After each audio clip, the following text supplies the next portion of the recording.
सांसारिक प्रपंच एवं सांसारिक मोह माया और ये सांसारिक राग द्वेष मोह, ये बहुत बड़ा दुर्ध्यान है। इसी का नाम आर्त ध्यान है। ये जो हमारे विचार निरंतर संसार को लेकर के मोह माया में फंसे हुए रह करके हम जो कुछ भी सोचते हैं वह तुम्हारे धर्म के लिए नहीं है, वह तुम्हारा पुण्य के लिए नहीं है, वह तुम्हारे स्वर्ग और मोक्ष की प्राप्ति का कारण नहीं है। तुम्हारे स्वर्ग और मोक्ष की प्राप्ति तुम्हारे लिए मात्र धर्म करने से होगी, धर्म ध्यान करने से होगी, अच्छे विचार करने से होगी। भली आपने संसार किया होगा, आप संसार में रह करके अपने बाल बच्चों का पालन पोषण कर रहे होंगे, आप दुकानदारी कर रहे होंगे, बिजनेस कर रहे होंगे, जॉब कर रहे होंगे, नौकरी कर रहे होंगे। इससे भगवान को कोई लेना देना नहीं है। इससे तुम्हारे लिए मोक्ष मिल जाएगा ये भी मत सोचिए, इससे तुम्हारे लिए स्वर्ग मिल जाएगा ऐसा भी मत सोचिए। आप जो भी संसार के लिए करते होते हैं ये संसार के लिए ही कारण बनने वाला है। अभी भी आप संसारी हैं और आगे भी आप संसारी ही बनेंगे। आज मनुष्य हैं, ज़्यादा और संकलेश करोगे, ज़्यादा और विचार करोगे, ज़्यादा और उलझनों में फंसोगे, ज़्यादा और मायाचारी करोगे, और अधिक तुम छल कपट करोगे, और अधिक झूठ बोलोगे, और अधिक हिंसा में आनंद लोगे, किसी की चोरी करने में आनंद लोगे, और अधिक परिग्रह जोड़ने में आप लगे रहोगे। इससे अपनी गति बिगड़ने वाली है। कभी कभी तो बहु आरंभ परिग्रहतम नारकस सायुषा, बहुत अधिक आरंभ और बहुत अधिक परिग्रह कर बैठोगे, बहुत अधिक संसार और संसार की मोह माया प्रपंच में विषयों में फंस जाओगे, जकड़ जाओगे। नरका सायुषा, नरक की आयु प्राप्त होगी, नरक में जाके नरकी बनोगे। अति संकलेश भावते मरियो, घोर सब्र सागर में परियो।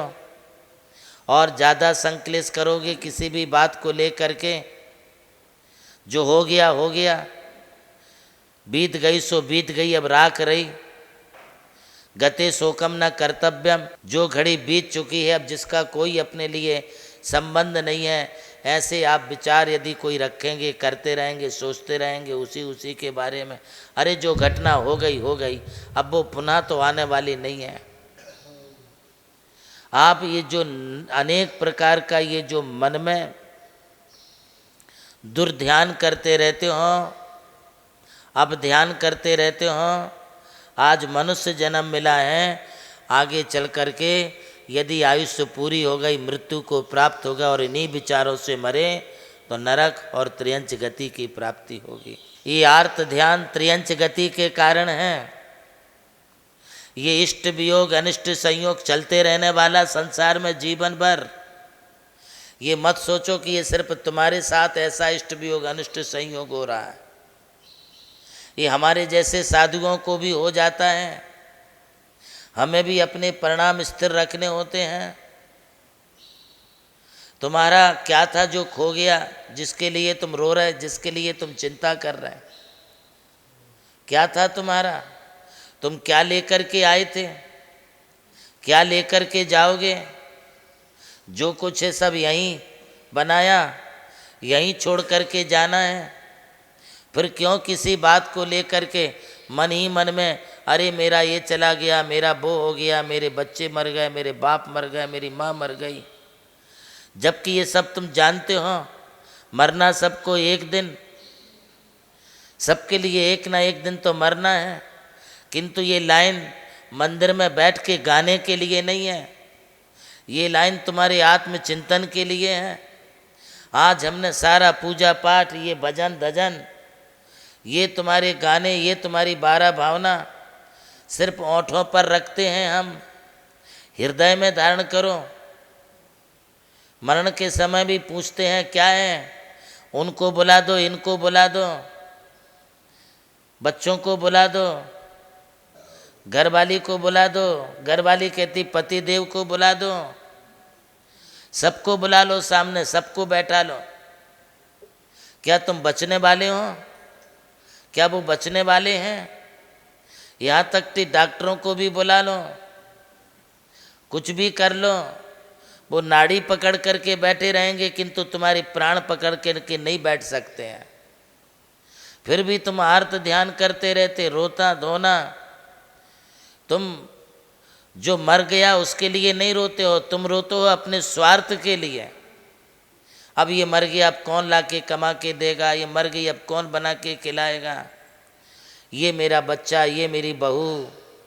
तुम अपने स्वार्थ के लिए रोते दो। तो इस स्वार्थ से जब तक तुम नहीं हटोगे तब तक तुम्हारे लिए अच्छा धर्म ध्यान नहीं होगा। धर्म ध्यान की ओर बढ़ने का प्रयास करो। अभी इतना ही।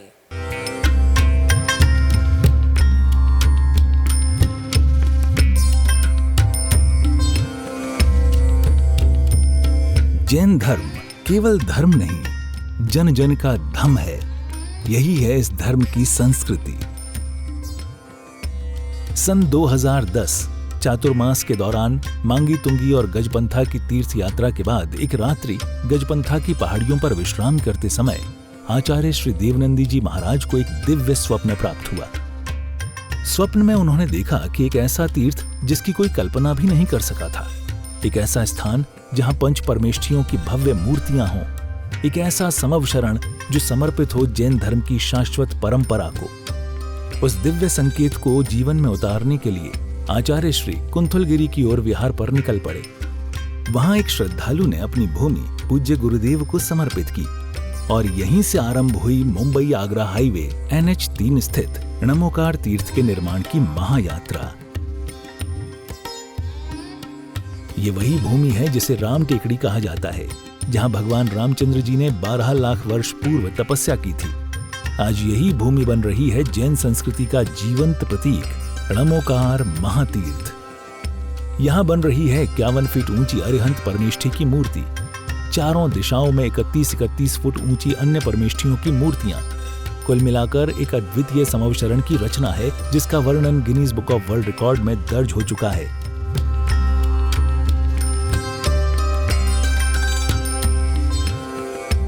इस भव्य मंदिर जी में स्थापित किए जा रहे हैं 24 तीर्थंकरों के 24 मंदिर, पंचमेरु, नंदीश्वर द्वीप, नवदेवता और 64 रिद्धि मंदिर, सप्तऋषि मंदिर और गोमटेश्वर बाहुबली, संवेद शिखर जी की झलक और क्षेत्रपाल मंदिर।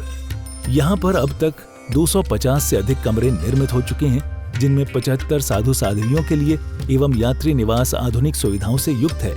AC रूम, भोजनशाला, कैंटीन और विशाल गुरु मंदिर। णमोकार तीर्थ का भूमि पूजन 8 फरवरी 2014 को संपन्न किया गया था और आज लगभग 10 लाख स्क्वायर फीट से अधिक निर्माण पूर्ण हो चुका है और अब यह दिव्य तीर्थ अपने चरम आयोजन की ओर अग्रसर है।